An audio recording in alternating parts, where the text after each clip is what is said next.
Olá, caros alunos! Iremos dar continuidade ao conteúdo deste mês de maio e hoje, nessa gravação desta aula, estarei abordando o capítulo 2, que trata aí também do processo de colonização da América. Essa primeira parte será gravada e a segunda amanhã estaremos dando continuidade com esta aula ao vivo. Então vejamos o que temos nesse slide a fim de compartilhar com vocês. De antemão nós temos o capítulo 2, que trata aí das colonizações europeias aqui na América, ou seja, os espanhóis e também os ingleses que estiveram colonizando essa região americana. Então, colonizações espanhóis e ingleses na América. Nessa fonte de número 1, tem um texto da historiadora Janice, que diz assim: o colonizador, como se fosse um escultor, talhou a América na forma em que havia imaginado. Destruiu pirâmide para construir igrejas, derrubava habitações para obter o desenho da praça ou traçado desejado para as ruas, jogava pedras nos canais para que os cavalos pudessem circular melhor na cidade. Reconstituía assim tudo o que era possível para que o núcleo urbano lembrasse a Europa.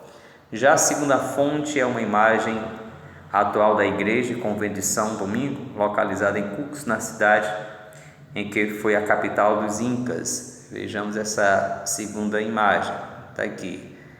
Ela é a igreja e convento de São Domingo, e observando a imagem você vai perceber que os espanhóis construíram a igreja e convento sobre os 3 primeiros e resistentes degraus de um monumento inca. Então, o Templo do Sol, o templo que era dedicado ao Deus Sol dos Incas, em cima dele foi construído um templo, ou a igreja e convento de São Bento ou São Domingo, que tinha a forma de uma pirâmide e era dedicada aí ao Deus Sol.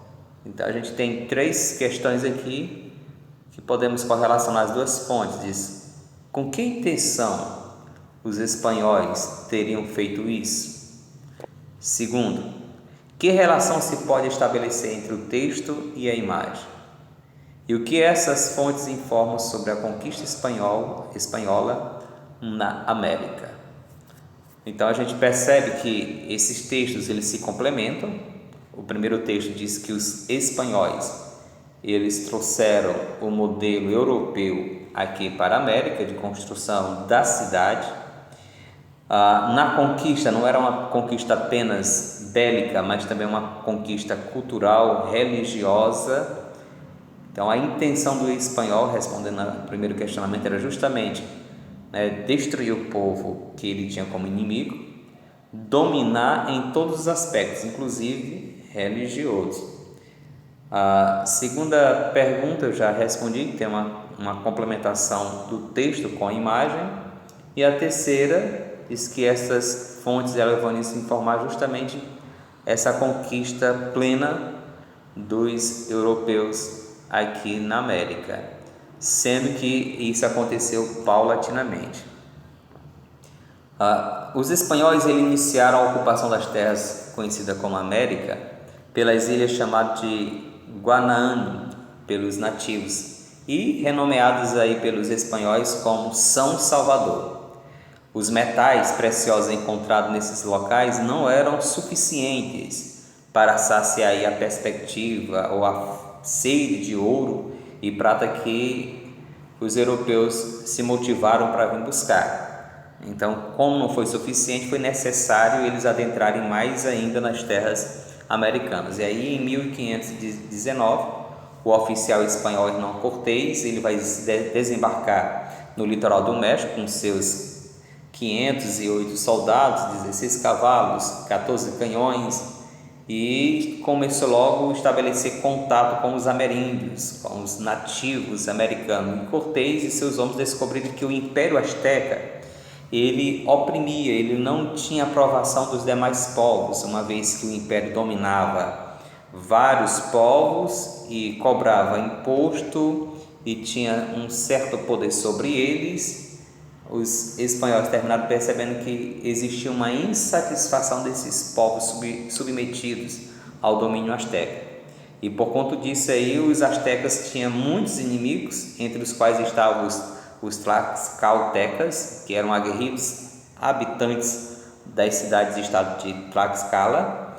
Então, de sorte que esses espanhóis eles buscavam agora a aliança entre os povos insatisfeitos com o Império Azteca, sendo que nessa aliança possibilitou os espanhóis o poder destruidor contra o Império Azteca. Então foi assim que os espanhóis e muitos outros adversários dos astecas marcharam sobre a cidade de Tenochtitlan, a capital do Império Azteca, a fim de conquistá-la. Daí justifica como os espanhóis conseguiram dominar o Império Azteca, sendo que motivados agora os espanhóis, pela crença de que tinha direito às terras americanas e também contando agora com a ajuda de milhares de indígenas nativos, Cortés e suas forças elas venceram os homens de Montezuma, que era o governante azteca, conquistaram Tenochtitlan em 1521, e não se sabe ao certo o número de indígenas que auxiliou aí Cortés a tomar a capital, mas nessa imagem a gente percebe que o autor tentou justamente expressar um número enorme de indígenas que estavam apoiando aí os espanhóis na conquista contra o Império Azteca. Então, historiadores especializados acreditam que na primeira investida espanhola esse número tinha cerca de 6.000 homens, o que na investida final contra a capital azteca tenha chegado até mesmo a 200.000 aliados indígenas. Então a gente percebe que os próprios indígenas estiveram auxiliando os espanhóis nas conquistas das terras americanas.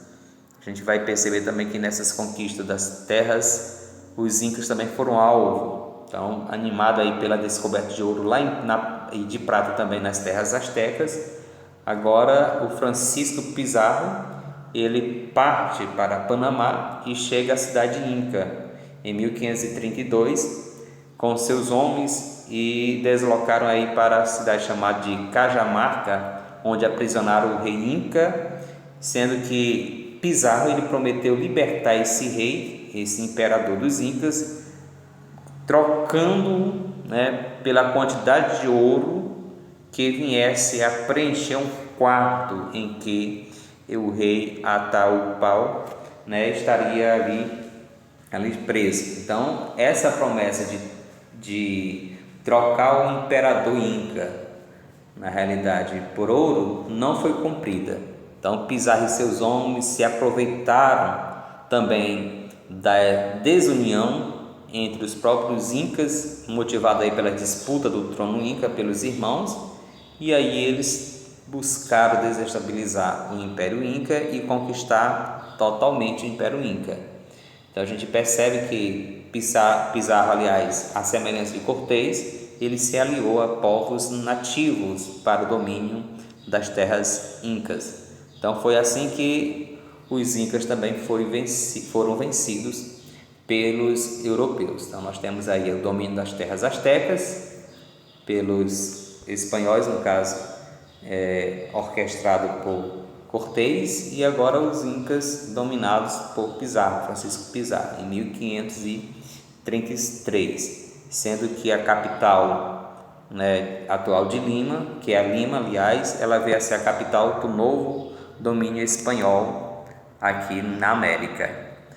A gente pode pontuar também nesse processo de conquista que os auxiliares de Pizarro eles projetaram Lima aí seguindo o mesmo modelo das cidades espanholas, ou seja, no centro, contendo a praça central, com a igreja matriz, os prédios públicos. A partir dessas construções é que construíram ruas retas e casas que lembrassem a arquitetura espanhola.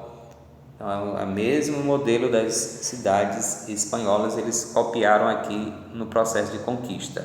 Então, quanto mais próximo da cidade, da praça, residia uma família, por exemplo, maior era o seu prestígio, a honra. Então, a localização dessas residências com relação à praça simbolizava o status social de cada família. E próximo aí à costa do Oceano Pacífico e distante de Cooks, Lima contava aí, inclusive, com uma instituição de ensino superior, a Universidade de São Marcos, fundada em 1551 e ainda hoje é uma faculdade que forma inúmeros estudantes. A gente também tem as razões da conquista no slide seguinte, e sendo que nessa conquista o autor aqui vai pontuar um novo olhar como foi essa conquista. A grosso modo, sempre pensamos que os europeus chegaram aqui em um dia e uma semana depois, ou então no mesmo dia, já estavam todos dominados, mas é justamente essa desconstrução, que ele vai chamar até de mito da completude, que esse autor vai tentar repassar para a gente. Então, como se viu, essa conquista de Tenochtitlan, que foi em 1521, e de Cooks em 1533, não significa que a conquista dos impérios astecas e incas como um todo aconteceu imediatamente. Então, a ideia de que a tomada das capitais, tanto asteca como inca, significou a queda desses impérios não condiz aí com a realidade. E é justamente isso que o historiador Mateus ele chama de mito da completude. A conquista espanhola, então, na América indígena, ela foi lenta e parcial e se prolongou aí por dezenas de anos, até mesmo séculos. Então, em várias regiões da América, os espanhóis eles enfrentaram uma dura resistência indígena, apesar do início ter aliados para destruir o Império Azteca e também Incas, mas no desenvolver do processo eles começaram a ter maiores resistências. Então, a conquista espanhola no Chile, por exemplo, só se consolidou no século XIX. Então, a gente percebe que até mesmo perdurando o século, essa conquista espanhola aqui na América. Então, a gente tem que desconstruir aquela ideia de que os espanhóis chegaram e de uma hora para outra já dominaram toda a região pela sua superioridade bélica, pela sua aliança com os povos indígenas. Não, eles passaram um bom tempo para consolidar o domínio aqui na América. Ainda podemos falar sobre a conquista espanhola da América, que pode ser explicado num conjunto de fatores independentes, entre os quais cabe citar o primeiro, as doenças trazidas pelos europeus. Então, além de ter alianças, os europeus vieram trazendo aí vírus, bactérias, que dizimaram grande parte da população, juntamente com o poder de fogo, ou seja, alguns dizem que até mesmo mataram mais do que a própria arma. Então, os corpos dos ameríndios, eles não possuíam aí defesa contra as doenças como varíola, sarampo, gripe, entre outras. Então, foi uma verdadeira pandemia que aconteceu, ou epidemia que aconteceu entre os indígenas. Então, o imperador Inca, ele que foi sucedido também, morreu contraído aí por varíola quando Pizarro chegou, e lembramos que essas doenças elas se manifestavam de forma de pandemia, como já mencionei, acometendo aí milhares de pessoas ao mesmo tempo, que vai provocando aí óbito por inanição, o que vai desestabilizar todo o Império Inca. Então, essa pandemia de varíola, de sarampo, elas foram responsáveis pela maior parte aí das mortes de milhões de indígenas, ainda nas primeiras décadas do século XVI. O segundo fator que contribuiu aí para o domínio espanhol aqui na América espanhola foi justamente o proveito que os espanhóis tiraram da desunião entre os diferentes grupos de ameríndios. Já mencionei nos slides anteriores como isso se processou, se aliançando com os povos insatisfeitos e se organizando contra o Império Azteca e o Império Inca. Então, vamos lá. O primeiro, as doenças é um fator. O segundo, as alianças com os povos nativos fortaleceram aí os europeus contra os indígenas. Há de pontuar ainda a tecnologia bélica dos espanhóis. Então, isso aqui é evidente. Os espanhóis tinham suas armaduras de ferro que protegiam o corpo inteiro, e contra elas tinha as armas indígenas não conseguiam ultrapassar a armadura que ele tinha de defesa e tornando-se inúteis essas armas indígenas contra as armas dos europeus. A espada de aço, com certeza, é muito mais eficiente do que, os utensílios dos guerreiros nativos. Os espanhóis, eles lutavam por horas e matavam muitos nativos com as suas espadas. Os espanhóis chegaram com Cortés, dominava também o uso de pólvora para fins militares, combatia com esse armamento, com canhões, e isso faz com que tenha superioridade bélica contra os nativos. Sem se falar ainda que eles combatiam a sua superioridade bélica, além dessas armas, tinha um fator desconhecido aí pelos indígenas, que era justamente o uso do cavalo.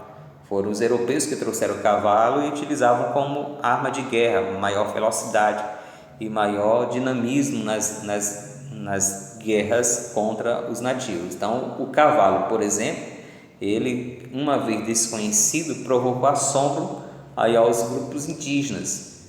Só que, posteriormente, os indígenas terminaram também se habilitando para lutar ao lado aí de outras tribos e utilizando também o cavalo. Sendo que a quarta razão que faz com que os europeus tenham maior poder de domínio contra os ameríndios é justamente as visões do mundo dos astecas e incas, que eram diferentes dos espanhóis. E o que acontece? A guerra para os astecas, ela incluía aí uma realização de cerimônia. Eles antecipavam aí as batalhas com ritos, com seus batuques, e eliminava aí a possibilidade de surpresa.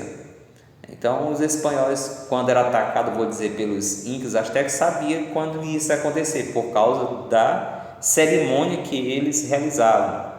Já os espanhóis não, tinham o ataque surpresa e a captura de uma maneira muito mais eficiente. Então, aí os conquistadores, eles ficavam indignados com o aparente desprezo aí dos indígenas pela vida humana, quando sacrificavam, e de certa forma esse sacrifício humano aconteceu do outro lado. Então, os espanhóis desrespeitaram e assassinaram nativos em massa e abatia também os que não estavam combatentes nessa guerrilha. Isso implica dizer que, olhando por outro ângulo, os espanhóis foram mais cruéis do que os próprios indígenas. Então, além disso, o mundo indígena era cheio de regras, como de um líder não poder mentir.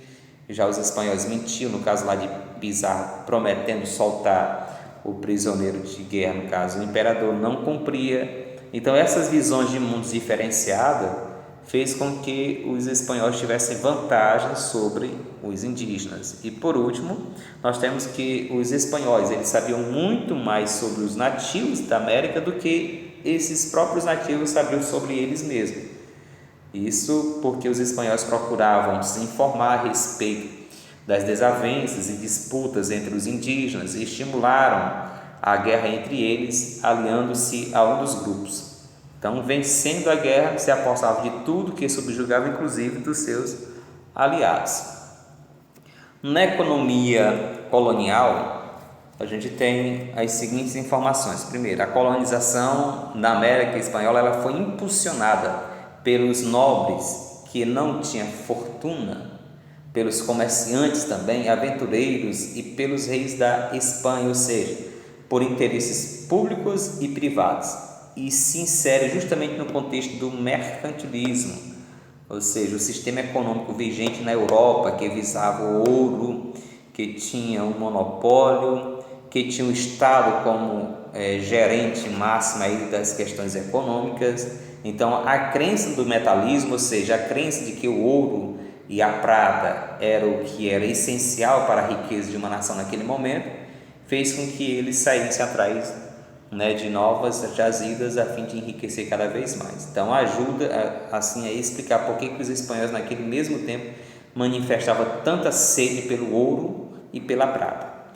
E a mineração aqui espanhola, ela, sobretudo a de prata e de ouro, foi a principal atividade econômica em boa parte da América Espanhola. Concorreu para isso a forte capacidade da mineração de provocar efeitos multiplicadores sobre os outros setores da economia, como, por exemplo, a agricultura, a pecuária, a manufatura e o comércio. Sobre o trabalho utilizado aí nas minas, vamos ter essas duas instituições aí, as duas formas, que é a mita e a encomenda. Já comentamos no capítulo anterior. A mita é justamente o hábito inca que foi adaptado agora pelos espanhóis, ou seja, era uma obrigatoriedade dos indígenas de trabalhar durante 4 meses por ano em troca de baixos salários. Esses trabalhadores, chamados de mitaios, eles não eram escravos, mas era como se fosse um trabalho semi-escravo. Eles eram servos e eram obrigados a participar desses trabalhos forçadamente feito pelos espanhóis. Então recebiam salários muito baixos, como coloca aí, cerca de 1/3 do salário de um trabalhador livre naquela época, e parte do salário era paga em moeda ou metal e parte em alimento, tecidos e bebidas. Então muitos deles se viciavam com o consumo aí da cachaça, do álcool, e acabavam morrendo. Então essa instituição mita, ela foi explorada demais pelos espanhóis no domínio aqui para a exploração também do ouro. Já a encomenda era de direito dado ao colono espanhol de exigir do indígena trabalho forçado ou tributos em gênero por certo período. Já é uma instituição europeia, já é o colonizador que vai ter domínio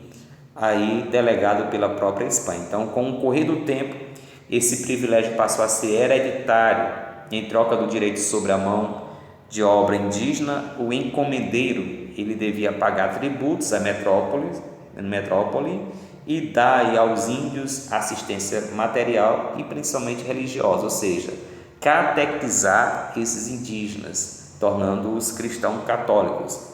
Mas na prática, milhares de indígenas morriam de fome e sem ter aprendido uma única oração cristã, uma única reza. E assim, originária aí da Espanha, a encomenda foi o nervo e a vida da América na colonização espanhola. Então, a mita já era uma instituição conhecida aqui pelos indígenas, e a encomenda foi uma estratégia vinda da Europa para otimizar o domínio espanhol aqui na América. Sobre ainda a mineração, aqui na América os espanhóis iniciaram a extração de metais preciosos pela ilha de Hispaniola, que são os atuais Haiti e República Dominicana. O ouro ali era encontrado através da prática do ouro de aluvião, que é justamente o ouro depositado nas margens e nos leitos dos rios e de fácil extração, sendo esgotado rapidamente. Foi somente em 1545, com a descoberta da mina de prata em Potosí, atual Bolívia, que eles começaram a fazer essa exploração mais eficientemente. Então, no ano seguinte, os Zacatecas, do atual México, eles tiveram a mineração e vieram a ter um setor mais dinâmico da economia colonial. Ainda na exploração e no transporte da mineração, os espanhóis utilizavam aí os mitaios, os índios que eram obrigados no cumprimento da mita, recebendo baixos salários e trabalhando forçadamente para os espanhóis.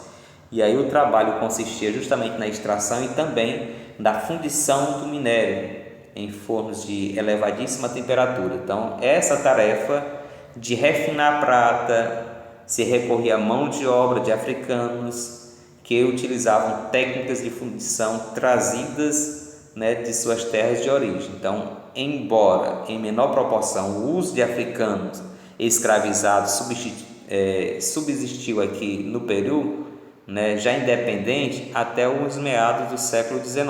Então, as riquezas minerais de Potosí, elas fizeram das elites da região, por algum tempo, as pessoas mais ricas das Américas, com renda anual de milhares de pesos de prata e de ouro. Então, no subsolo da América Espanhola era considerada propriedade da Espanha, porém, os mineradores eles tinham o direito, tinham a concessão de explorar, pagando o que era devido aí à coroa. E essas obras de perfuração e beneficiamento do minério e de elevado custo do mercúrio exigia elevados capitais, investimentos, o que acabou restringindo o número de mineradores, o que facilitava cada vez mais o controle dessa atividade. Não era todo mundo que tinha condição de empreender para extrair aí o ouro e a prata das terras americanas. Então, ficando aí restrito aos poucos que tinham essa condição. Ainda sobre a economia espanhola, eles tinham a prática agropecuária. A agropecuária ela foi praticada em extensas terras do território americano. A unidade produtora básica nos campos coloniais foi a fazenda ou hacienda, que tinha as seguintes características. Primeiro, era uma grande propriedade rural, voltada para a policultura, segunda característica, não para a monocultura, mas policultura. Tinha vários cultivos, entre eles o milho, a batata, o cacau, o tabaco, que eram plantas nativas, e também da cana-de-açúcar, que foi introduzido na América pelos europeus. Então, além disso, criavam-se gado de corte e de transporte, como mulas e cavalo.